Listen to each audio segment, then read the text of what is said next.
Mohammed Shafiq, you're someone who's actually taken quite a lot of risks in the past speaking up about this issue. Presumably you welcome Jack Straw's comment. Well, I think it's important to say tonight that we pay tribute to the bravery of the women and the teenagers who give evidence so that the perpetrators, the evil criminal men are put behind for a very long time.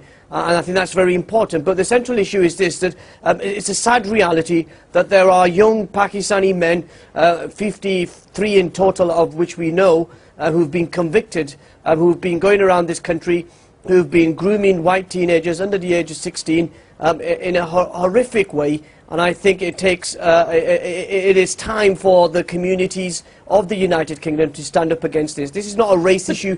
It's got nothing to do with Islam. It's got nothing to do with the Muslim community. All it is that people who are born into Muslim households, who are involved in drugs, who are involved in crime, are carrying out these activities. So when Jack Straw says that there is a sort of pervasive view among many Pakistani Muslim men that young English girls are easy meat and it's an outlet for their testosterone, you think that that's going too far? Well, I think Jack Straw was very narrow in what he was actually saying. He didn't go into detail of his argument, so I would be reluctant to. He's quite broad. He's saying that this is a view in that community. That's my point. He's far too broad. Well, but I think it's so not easy meat. They're not considered to be easy meat. Yeah, I mean, I think I've said that you referred to the Times commentary piece that I also was involved in. What I tried to set out was there is a perception that some of these young men do not see white girls as equal, as valuable, of high moral standing as they see their own daughters and their own sisters. And I think that's wrong. It's a form of racism that's abhorrent in a civilized society, and that's why I've taken the initiative 2 years ago to speak out against this. Against, as you said, so personal risk to me and my family. But I did that because I believe it's wrong. For as long as these people are carrying out these crimes, we've got to stand up. It's got nothing to do with race, it's got nothing to do with religion. They should be treated as criminals, and that's it. Well, Douglas Murray, you've suggested that there was a conspiracy of silence around this issue.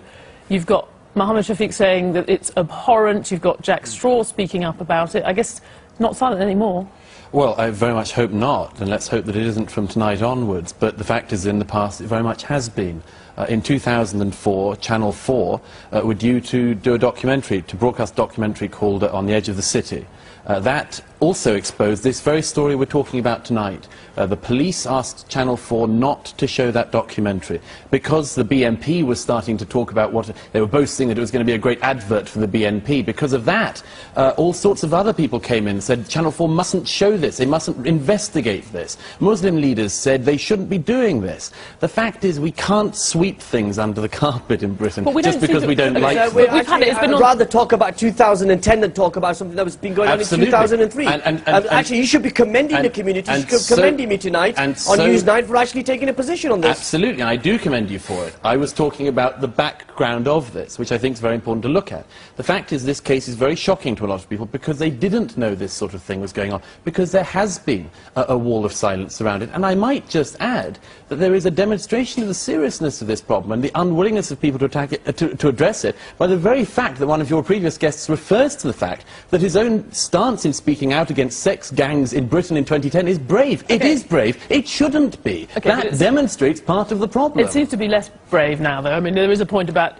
trying to talk about today rather than the past. Would you accept that we have become less politically correct, if you like, or at least that we seem to have gone past that to address this issue, to talk about it in these terms? I'd very much hope so, but I mean, I think you can even hear in the way in which Jack Straw talked about it in your interview, and the way in which any politician, or indeed commentator, will talk about this, that people feel they are treading on eggshells.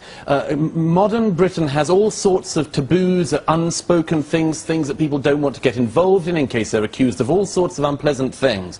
And people, for that reason, people are very careful about addressing things like this. And I would hope that people can realise that this is the very beginning of addressing very unpleasant things that are going on. But they have to be more than addressed, they have to be dealt with. Well, OK, but then what do you think they should actually do? Because this isn't just about political correctness. I mean, your suggestion is that it's actually making it harder to confront a horrific crime that we heard about in that piece. What is the next step from here? Political correctness obviously makes it harder. It makes it harder for the police. But what should they do now? If we've got well, over the thing they do now, among other things, is to do it, as Jack Straw mentioned, for the Pakistani communities of this country, Muslim communities in this country, and other communities, of course it isn't just them, to address this problem among their young men, of the way in which young girls are seen, because that is an endemic problem. It is one that has to be addressed. And I would argue it has to be addressed in the following way. As a Muslim, if I may just say, as a Muslim friend of mine said in Birmingham to me recently, who said to me recently, she had spent all of her life being addressed as a Muslim woman and never as a British woman. Okay. That's the kind of rights we should be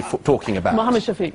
Well, you know what, I have to say Douglas is showing his true colours once again, suggesting it's endemic. It's not endemic. The vast majority of British Muslims, the vast majority of British Pakistanis find what's going on abhorrent. They find it evil. Of course, and the people I speak to on a daily basis have said just that. I mean, you rightly said there needs to be an honest and open debate. That's why I did a piece in the Times. That's why I welcome the national debate that we're having in this country. But I think we've got to be very careful in suggesting that something's endemic or is ingrained in these youngsters from an early age. What's ingrained from an early age is tolerance, respect, and these are basic values. And actually the criminals, and they should be treated like criminals, and not tarnished the whole community. You don't think, Mohammed Shafiq, that there is a cultural issue to be confronted where there's a double standard in the way that men in the Pakistani community, many men think about white girls relative to other Pakistani girls or girls of Pakistani origin?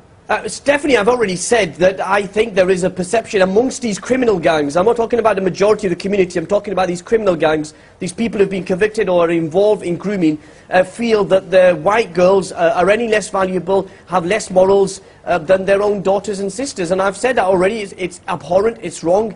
And we've got to do something about that. And that's why in the next few months I'll be going over to Holland to see what work they've done. They've successfully reduced their grooming amongst young Dutch girls and see what lessons we can learn. But I honestly believe that this debate was about opening up this issue, opening the taboo topics, and we're having that debate within our Muslim community and the Pakistani community. And I hope that as we move forward to deal with this issue in a structured way, but in a way that respects diversity, respects tolerance, and doesn't throw accusations like Douglas is throwing around that it's endemic. Okay, I'm afraid we'll have to leave it there, but thank you very much. Diversity has limits. Thank you to all of you. Thank you.